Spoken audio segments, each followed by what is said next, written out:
Jika suara saat Maria menyentuh bendera diputar dengan kecepatan lebih tinggi, kita bisa menemukan sesuatu yang mengejutkan.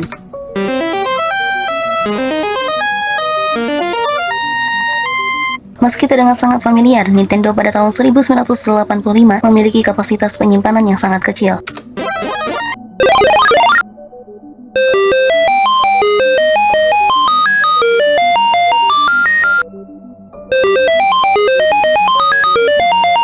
Karena itu, mereka mendaur ulang suara yang sama dan hanya mengubah kecepatannya untuk menciptakan efek suara yang terdengar sepenuhnya berbeda.